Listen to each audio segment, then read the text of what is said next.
Bəzi insanlar məğlubiyyətdən həzz alırlar. Bədbəxtlikdən ləzzət alırlar.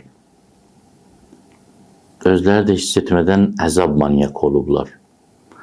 Sevirlər onlara məzlum deyilsin, yazıq deyilsin.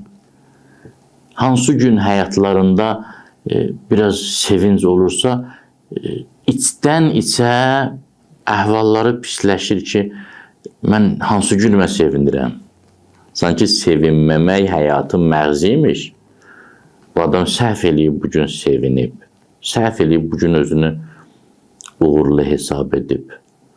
Aspekt çox mühümdür, baxış bucağı çox mühümdür. Nöqteyi nəzər çox vacibdir. Və bu nöqteyi nəzəri dəyişmək, aspekti dəyişmək, rola girmək deyil, əzizlər. Həyatın həqiqəti budur. Bu hərəkət, bu həyat hərəkəti bunu tələb edir. Ki, yaxşı baxmalısan hadisələrə. İsa Aleyhisselamın məsələsini unutmayaq. Bütün səhabələr dedi ki, bu itləşi necə pis üfunətlidir. Həzrəti İsa Aleyhisselam buyurdu, gör nə gözəl inci kimi, sədəf kimi dişləri var. Yəni, insan hər şeydə bir gözəllik duyğusunu tətmin edən bir şey tapmalıdır.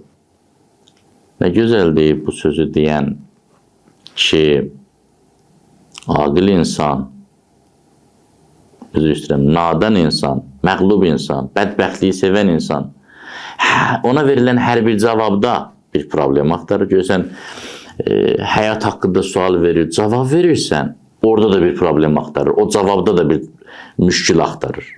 Nadan insan hər bir verilən cavabda bir problem axtarır, aqil insan hər bir problemdə bir sualına cavab tapır.